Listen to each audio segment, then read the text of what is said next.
Belum 1 bulan Prabowo menjadi presiden Indonesia, sudah banyak maling-maling rakyat, koruptor-koruptor yang ditangkap. Betul, betul. Apresiasi, baik, bagus. Kalau dilihat dari pidatonya, Prabowo mengatakan dalam pidatonya, bukan rakyat yang melayani pemimpin, tapi pemimpin yang melayani rakyat. Bagus nggak itu? Bagus nggak? Bagus nggak? Prabowo berkata, tidak ada yang kebal hukum. Bagus nggak? Bagus nggak? Bagus nggak? Tapi jangan cuma omon-omon. Betul. Kalau mau basmi koruptor, basmi semuanya. Jangan cuma koruptor yang kalian tangkap adalah koruptor-koruptor yang berlawanan dengan kalian. Giliran lawan politik korupsi ditangkap, tapi teman politik korupsi dibiarkan di dalam kabinetnya, saudara. Ini namanya omon-omon. Tahu omon-omon? Jadi kalau memang Prabowo betul-betul mau memberantas korupsi, nggak ada urusan siapapun yang korupsi, siapapun, mau Tom Lembong, mau Anies, mau Mulyono, mau Megawati, siapapun, tangkap mereka, adili mereka, penjarakan mereka, karena mereka telah menyusahkan jutaan rakyat Indonesia, saudara. Rakyat rusak, negara rusak, bangsa rusak. Karena rusaknya pemerintah, karena rusaknya para raja, karena rusaknya orang-orang yang berkuasa, dan rusaknya orang-orang yang berkuasa, rusaknya para pejabat, karena rusaknya para ulama-ulama. Apa maksudnya rusaknya para ulama? Karena banyak para ustadz, para kiai, para habaib, para ulama yang mendiamkan kezoliman yang dilakukan oleh pejabat-pejabat tersebut. Sesuatu yang batil yang pemerintah lakukan, mereka bilang hak. Kenapa? Karena mereka jadi penjilatnya pejabat, anjing-anjingnya pejabat. Tujuan mereka perut, tujuan mereka kursi, tujuan mereka pangkat, tujuan mereka jabatan, tujuan mereka dunia.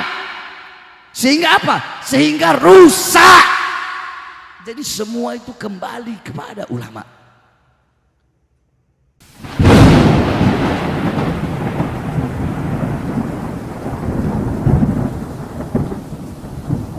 Tapi insya Allah dengan bermalam-malamannya kita untuk Nabi Muhammad, kedua mata kita yang masih terjaga hingga saat ini untuk Nabi Muhammad, kelak di akhirat menjadi kedua mata yang dihalalkan untuk memandang wajah indah baginda Nabi besar Muhammad. Sekali lagi saya sampaikan, tidak ada kata kemalaman untuk Nabi Muhammad. Betul? Kalian giliran malam mingguan laki-laki sama perempuan sampai subuh sampai pagi, giliran untuk Nabi Muhammad, oh udah kemalaman. Tidak ada kata kemalaman, tidak ada kata kepagian untuk baginda Nabi besar Muhammad. Assalamualaikum warahmatullahi wabarakatuh. Alhamdulillah, alhamdulillahil qawiyyi sultanuh, al-wadihil burhanuh, al-mabsut fil wujud karamuhu wa ihsanuh.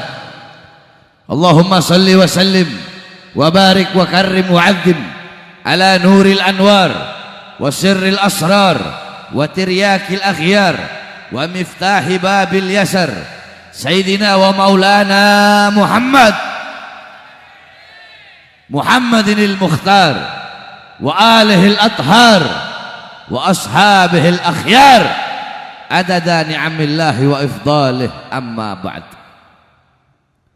Yang saya cintai, yang saya muliakan, segenap para alim ulama, para habaib, para kiai, para asatid, para tuan-tuan guru, para tokoh masyarakat, segenap aparat pemerintah, walaupun acaranya sudah bubar, tetapi ketika saya datang acaranya dilanjut. Ini jarang terjadi, saudara-saudara.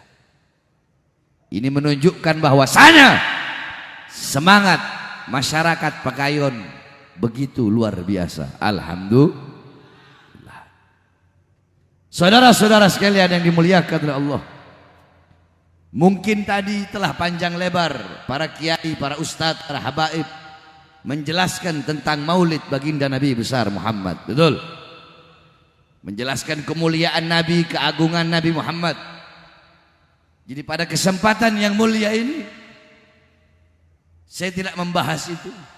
Saya hanya akan sedikit membahas tentang perkataan makalah daripada Al-Imam Ghazali radhiyallahu an. Jadi saya harap pasang hati, pasang telinga dan dengarkan sedikit nasihat yang insya Allah bermanfaat. Saudara-saudara sekalian yang dimuliakan oleh Allah, Al-Imam Ghazali radhiyallahu an, Hujjatul Islam, Mujaddidul Islam. Siapa yang tidak kenal Al-Imam Ghazali? Beliau seorang ulama besar, beliau seorang pembaharu Islam. Karya-karya kitab-kitab beliau begitu luar biasa. Ihya Ulumuddin, Bidayatul Hidayah, Minhajul Abidin, Miyarul Ilim, Al-Wajiz, Al-Wasid, dan masih banyak lagi. Mukasyafatul Qulub, Kasyaf Ulum Ruh. Banyak kitab-kitab karangan beliau Al-Imam Ghazali, yang dimana diceritakan ketika itu ada seorang ulama bermimpi. Di dalam mimpinya di situ ada Nabi Muhammad dan ada Nabi Allah Musa alaihi salam sedang bercakap-cakap. Jadi sebelum saya jelaskan makolahnya Imam Ghazali, saya ceritakan dulu siapa ini Imam Ghazali. Ketika itu Nabi Musa berkata kepada Imam Ghazali, kepada Rasulullah SAW, wahai Muhammad, engkau berkata ulama ummati kal anbiya bani Israel. Ulama, orang-orang berilmu dari kalangan umatku itu sama kepintarannya dengan nabi-nabi dari kalangan Bani Israel. Kata Nabi Musa, aku mau lihat seperti apa sih ulama dari kalangan umatmu yang kau bilang lebih pintar, ya, lebih afdol dari nabi-nabi kalangan Bani Israel. Ketika itu Nabi Muhammad memanggil Imam Ghazali. Nabi Musa bertanya kepada Imam Ghazali, siapa engkau? Imam Ghazali menjawab, ana Muhammad bin Muhammad bin Muhammad Al-Ghazali. Saya adalah Muhammad, bapak saya Muhammad bin Muhammad, kakek saya Muhammad Al-Ghazali. Al-Ghazali itu adalah lakop, gelar. Setiap lakop itu pasti punya nisbat. Nisbat itu penyandaran kepada gelar tersebut. Contoh, ibu-ibu tahu Abu Nawas? Tahu nggak? Abu Nawas itu lakop, gelar. Apa artinya? Bapaknya kerah. Jadi kerah baju. Abu Nawas itu kalau pakai baju itu kerahnya lebih tinggi dari kepalanya. Makanya dinamakan Abu Nawas. Bapaknya kerah. Itu penyandarannya. Contoh mungkin daerah Bekasi ada namanya Kalimalang. Kenapa kok dinamain Kalimalang? Nah, penyandarannya apa? Ada yang tahu? Kalau anak nggak tahu, ada nggak? Karena Malang, melintang. Nah, jadi itu namanya nisbat, penyandaran kepada gelar. Nah, adapun gelar Al-Ghazali, ulama berbeda pendapat. Ada yang mengatakan Ghazali itu adalah nama daerah di daerah Khurasan yang bernama Ghazal. Makanya Imam Ghazali dipanggil Al-Ghazali. Tapi pendapat itu dibantah oleh Al-Imam Az-Zahabi dalam kitab Syiarul A'lam An-Nubala. Beliau mengatakan, aku telah menelusuri, tidak ada daerah, tidak ada kampung, tidak ada tempat yang namanya Ghazali. Sehingga penisbatan Ghazali yang paling muktamad, yang paling kuat, itu diambil dari latar belakang ayah beliau dan keluarga beliau yang merupakan Ghazal, yaitu tukang sol, tukang jahit. Paham? Paham? Itu Imam Ghazali. Nah, Nabi Musa bilang, wahai Muhammad, ini yang kau bilang pinter. Saya nanya siapa namanya, siapa namamu, tapi dia jawab dengan jawaban yang panjang. Dia pakai nama bapaknya, dia bawa nama kakeknya, dia bawa nama lakopnya. Harusnya kalau dia pinter, ketika aku bertanya siapa namamu, cukup jawab aku Muhammad atau aku Ghazali. Kenapa dia harus menjawab dengan jawaban yang panjang? Muhammad bin Muhammad bin Muhammad Al-Ghazali. Kemudian Imam Ghazali berkata, ya Rasulullah, izinkan aku untuk menjawabnya. Dijawab oleh Al-Imam Ghazali, wahai Nabi Musa, bukankah engkau seorang kalimullah, seorang yang berbicara dengan Allah Subhanahu wa ta'ala? Ketika Allah bertanya apa yang ada di tanganmu, engkau menjawab, ini tongkat. Tongkat ini aku gunakan untuk bersandar. Tongkat ini aku gunakan untuk mengembala kambing. Tongkat ini aku gunakan. Harusnya ketika Allah nanya apa yang ada di tanganmu, cukup kau jawab tongkat. Nggak perlu kau jawab tongkat ini untuk ini, untuk ini, untuk ini, untuk ini. Masuk akal nggak jawabannya? Masuk akal nggak? Nabi Musa jawab lagi. Aku jawab dengan jawaban yang panjang agar aku bisa memiliki waktu yang lama untuk bercakap-cakap dengan Allah.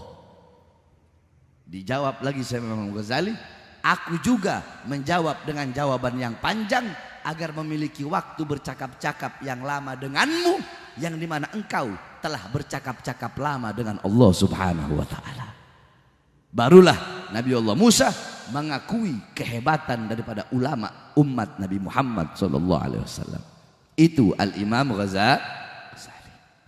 Nah, ada satu daripada makalah beliau yang begitu luar biasa. Semua ikuti saya. Bismillahirrahmanirrahim. Bismillahirrahmanirrahim. Fasadur ra'iyah. Fasadur ra'iyah bifasadil umara wa fasadul umara bifasadil ulama. Rusaknya suatu rakyat, rusaknya suatu rakyat karena rusaknya para pejabat, karena rusaknya para sultan, karena rusaknya para raja, karena rusaknya para pemerintah, dan rusaknya para pemerintah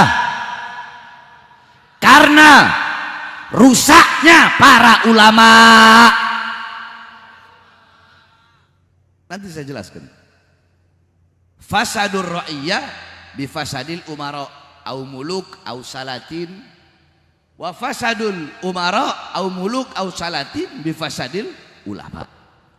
Rakyat rusak, negara rusak, bangsa rusak karena rusaknya pemerintah, karena rusaknya para raja, karena rusaknya orang-orang yang berkuasa, dan rusaknya orang-orang yang berkuasa, rusaknya para pejabat, karena rusaknya para ulama-ulama.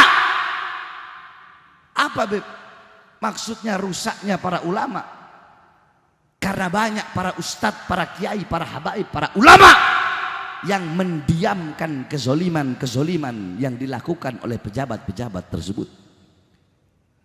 Saya tanya, banyak apa dikit ulama yang mengkritik para pemerintah? Jawab. Banyak apa sedikit? Banyak apa sedikit? Banyak apa sedikit ulama-ulama yang menegur pemerintah? Banyak apa sedikit? Sedikit. Makanya jangan heran bangsa ini rusak, negara kita rusak.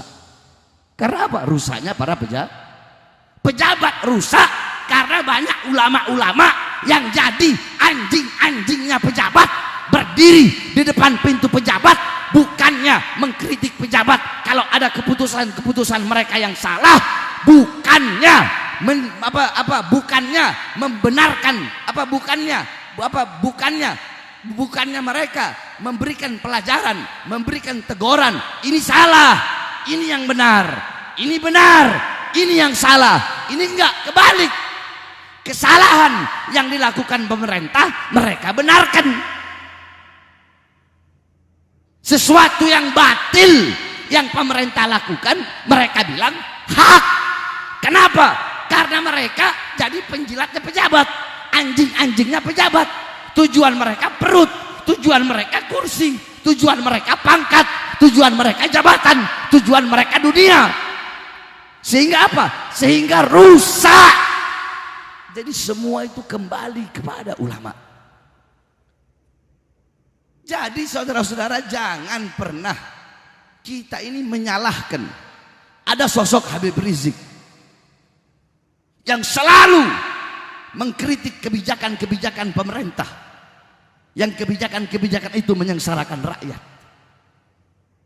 Udah ada ulama-ulama seperti Habib Rizik, para kiai-kiai yang tegas, yang keras. Rakyat masih diinjek-injek, bagaimana kalau nggak ada? Betul? Betul? Jadi semua tergantung ulama. Nah makanya kalian para pejabat, mau RT ke RW, lurah, camat, bupati, wali kota, gubernur, menteri, presiden, polisi, polri, anggota dewan, kalau dikritik oleh ulama, kalau dikasih nasihat ulama, dengarkan. Bukan malah ulamanya di penjara, goblok.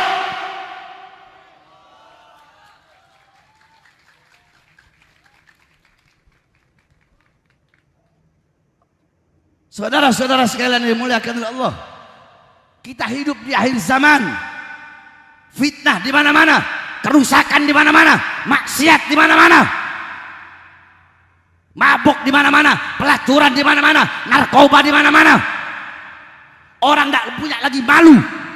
Laki-laki perempuan di pinggir jalan, telanjang, ciuman, zina. Lihat malam minggu ini. Lebih banyak mana? Lebih banyak yang bermaksiat, atau lebih banyak orang-orang seperti kalian yang masih kedua matanya terbuka untuk berzikir, mengingat Allah dan menuntut ilmunya Allah Subhanahu wa taala. Ini akhir zaman. Fitnah di mana-mana. Apalagi judi online. Judi online merajalela di mana-mana. Judi online merasuki seluruh lapisan masyarakat. Mau anak mudanya, pemuda-pemudinya, bapak-bapaknya, emak-emaknya, anggota dewannya, ada ustadz kiainya, ada habibnya. Bahkan judi online ada pejabat-pejabatnya, ada pemerintah-pemerintahnya, ada polisinya, ada TNI-nya, semua ada anggota DPR-nya terlibat di dalam perjudian online, saudara-saudara. Saya tanya, ini kurang ajar nggak? Kurang ajar nggak? Kurang ajar nggak? Biadab nggak? Biadab nggak? Nah makanya saya Bahar bin Ali bin Smith, saya mengapresiasi. Belum 1 bulan Prabowo jadi presiden, tetapi Prabowo sudah memberantas judi-judi online, saudara-saudara. Kalau ada kebaikan ya kita bilang baik, benar. Kalau ada yang benar ya kita bilang benar, betul. Simple. Belum 1 bulan Prabowo menjadi presiden Indonesia, sudah banyak maling-maling rakyat, koruptor-koruptor yang ditangkap, betul? Betul. Apresiasi. Baik, bagus. Kalau dilihat dari pidatonya, Prabowo mengatakan dalam pidatonya, bukan rakyat yang melayani pemimpin, tapi pemimpin yang melayani rakyat. Bagus nggak itu? Bagus nggak? Bagus nggak? Prabowo berkata tidak ada yang kebal hukum. Bagus nggak?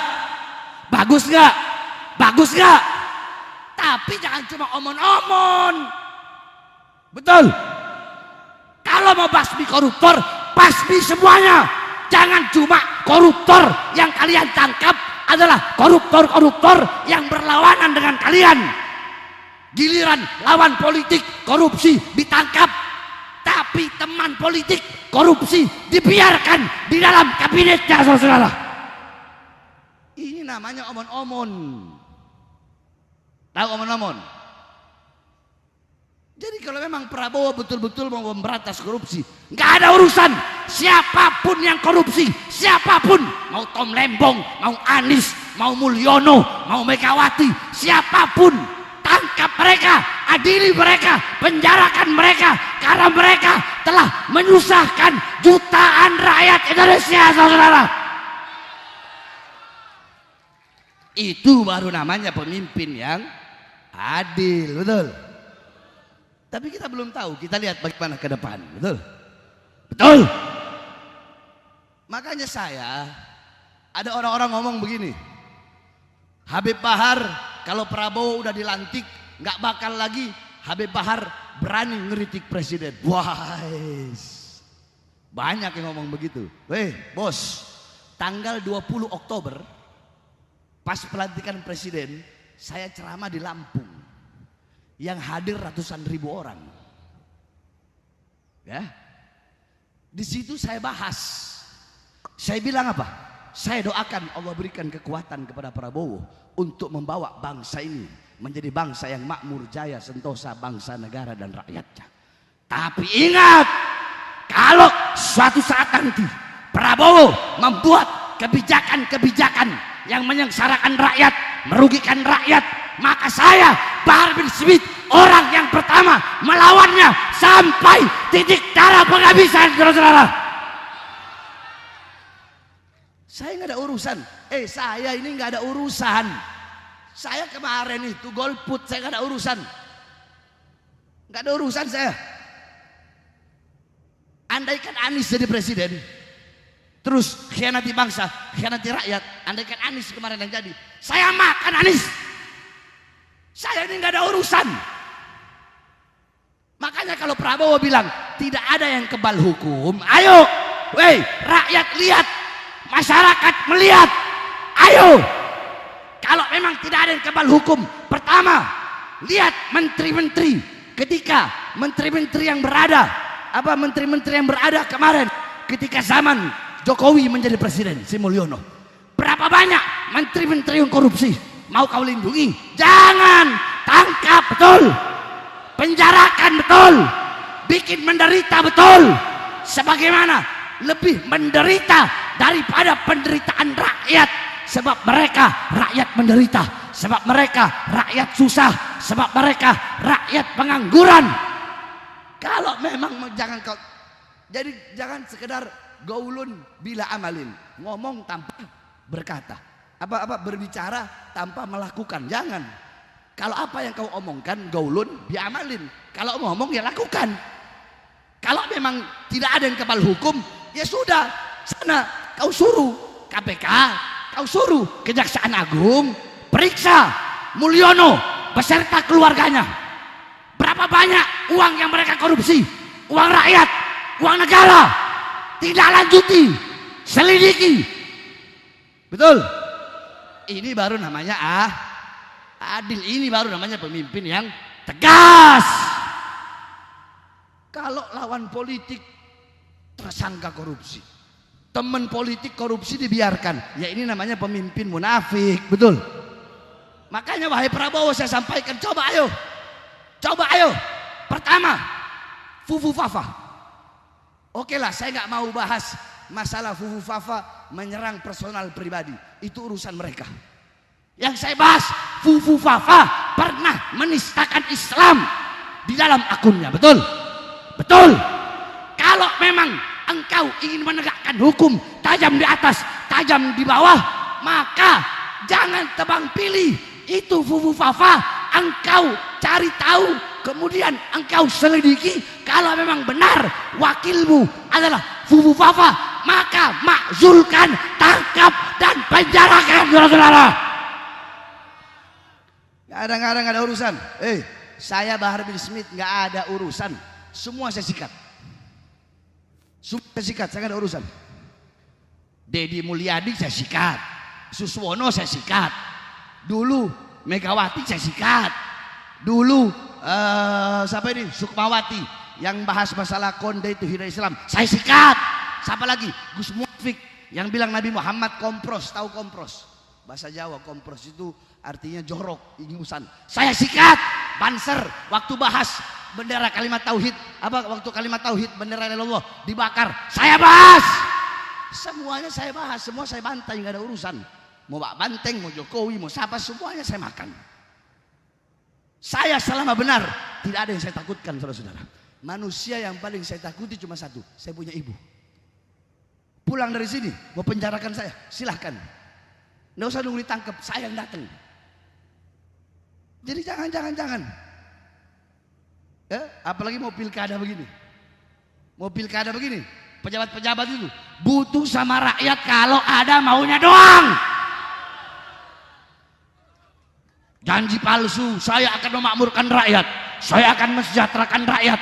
Tetapi setelah jadi, bukan rakyat yang makmur, bukan rakyat yang sejahtera. Yang makmur perusahaan-perusahaan asing, yang sejahtera perusahaan-perusahaan asing. Kita bangsa, kita rakyat Indonesia menjadi budak di negara kita sendiri, saudara-saudara. Makanya berarti kata Imam Ghazali tadi apa? Rusaknya negara, rusaknya rakyat karena rusaknya pejabat karena rusaknya para ulama. Kenapa? Karena banyak ulama yang bungkam, banyak ulama yang diam. Termasuk kasus Suswono. Banyak ulama yang diam, kiai yang bungkam, habaib yang bungkam, nggak tahu saya kenapa. Apa karena mungkin Suswono dari PKS kali? Kalau saya kan nggak ada urusan. Mau kau PKS kek, mau kau PKB kek, mau kau P3 kek, mau kau PDI kek, mau kau Gerindra kek, mau kau Golkar kek, mau kau apa kek. Kalau kau nistakan Nabi, kau nistakan Islam, saya makan kau. Paham? Itu bahasa Sulawesi itu. Paham? Paham ya? Tapi kita doakan mudah-mudahan Allah berikan kekuatan kepada Prabowo. Karena kan kita belum tahu langkah ke depannya seperti apa. Tapi masyarakat menilai, betul? Saya tanya, kalian menilai nggak? Jawab yang keras, menilai nggak? Masyarakat menilai nggak? Masyarakat melihat nggak? Masyarakat menilai, masyarakat melihat. Kalau memang betul engkau berkata tidak ada yang kebal hukum, maka siapapun yang korupsi, siapapun yang melanggar hukum, siapapun yang melawan hukum, maka siapapun mereka, mau kawan, mau musuh, mau teman, mau lawan, mau saudara, siapapun, maka wajib engkau penjarakan dia. Kalau tidak, maka kami bangsa dan rakyat Indonesia akan bangkit untuk melawan sampai detik darah penghabisan, saudara-saudara. Allahu Akbar, Allahu Akbar, Allahu Akbar. Jangan giliran Habib Rizik, Habib Bahar di penjara berkali-kali. Jadi jangan terulang lagi zaman Mulyono, betul? Jangan terulang zaman Mulyono. Jadi saran saya kepada Prabowo, siapapun yang korupsi, siapapun yang ini udah nggak ada urusan. Mau Megawati kek, mau anak buah Megawati kek, mau Mulyono kek, mau Jokowi kek, atau nama Mulyono, Jokowi Mulyono, atau Raja Jawa, Raja siapa itu, nggak ada urusan. Kalau mereka memang melanggar, terbukti, penjarakan. Itu baru saya akui jempol. Itu baru pemimpin yang tegas. Itu baru pemimpin yang diharapkan oleh rakyat Indonesia, betul? Betul. Kalau Habib Bahar gimana, Habib? Kalau saya tetap berpihak kepada rakyat, saudara-saudara. Bahar bin Smith dari rakyat. Bahar bin Smith adalah milik seluruh rakyat Indonesia. Saya tidak pintar muji-muji pejabat, nah. Tidak, saudara-saudara. Oleh karenanya hadirin sekalian yang dimuliakan oleh Allah Subhanahu wa taala, sekali lagi saya sampaikan bahwa rusaknya negara karena rusaknya Ayo, rusak negara karena rusaknya pemimpin. Rusaknya pemimpin, pejabat, pemerintah karena rusaknya ulama.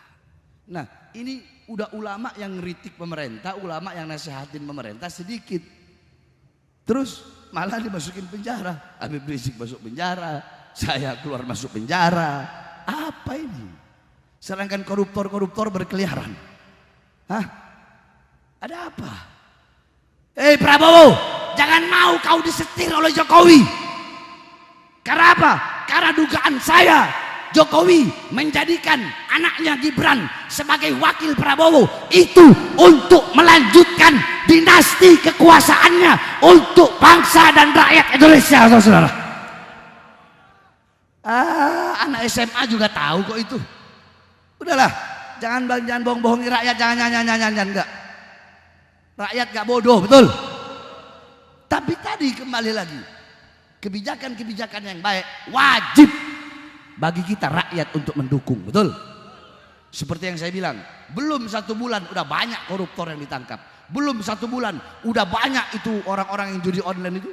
Saya baca di berita itu, judi-judi online, sampai bos-bos judi online, backing-backingan judi online, semuanya ditangkap. Nah ini bagus, bagus betul ini. Tapi itu tadi sesuai dengan kau punya pidato, sesuai dengan kau punya perkataan, bahwasanya tidak ada yang kebal hukum. Berarti siapapun, mau kau punya wakil, ya, mau Jokowi, mau PDI, mau Megawati, ya, mau Anies, mau siapapun, nggak ada urusan. Selama mereka melanggar hukum, maka tangkap dan penjarakan.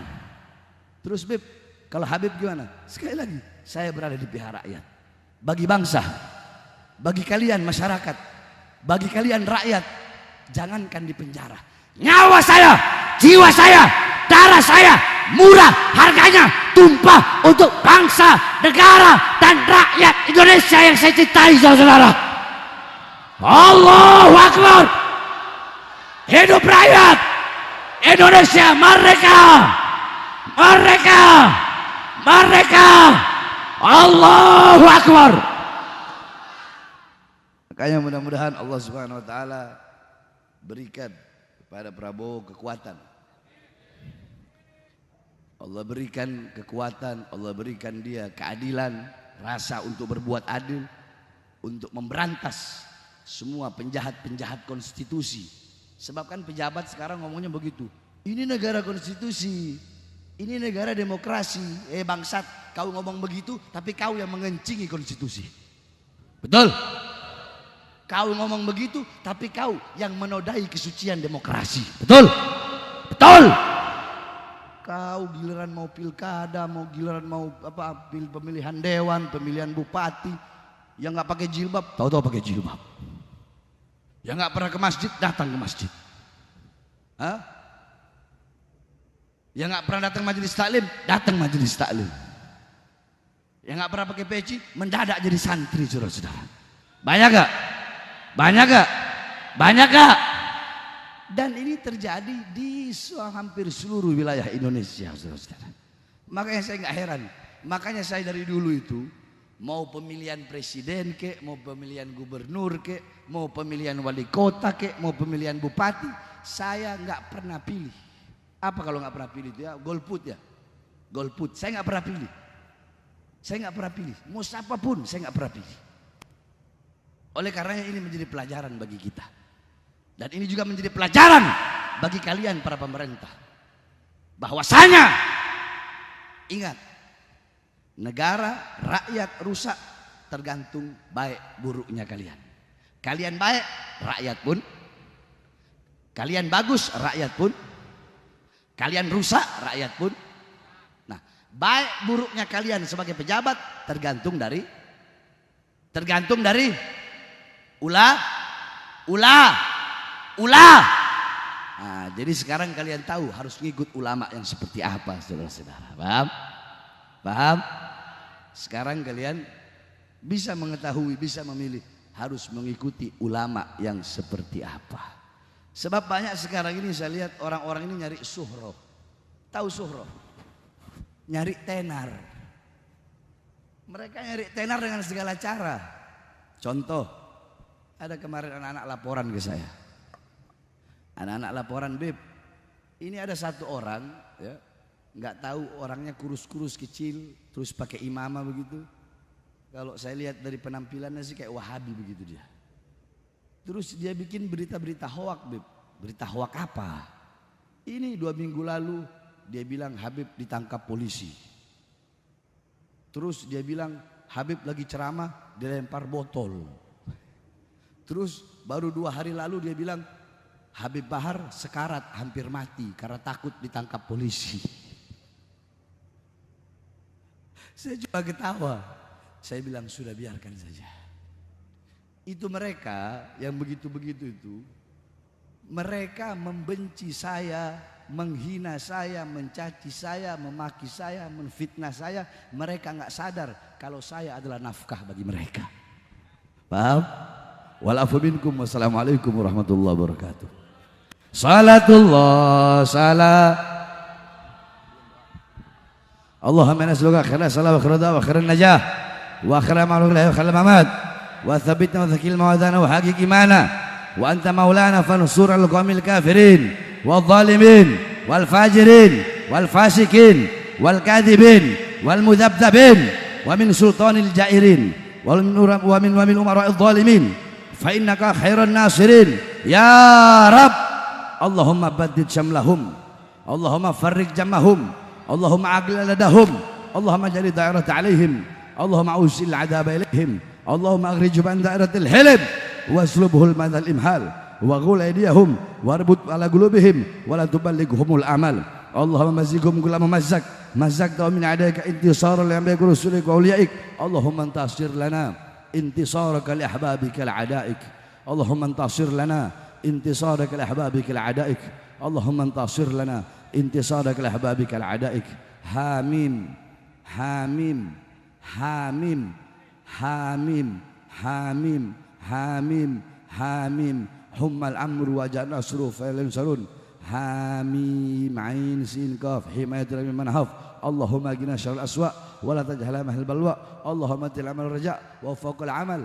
ياهو ياهو Yahu wa sallallahu alaihi Muhammadin wa alihi washabbihi wasallam walhamdulillahi rabbil alamin bil qabul.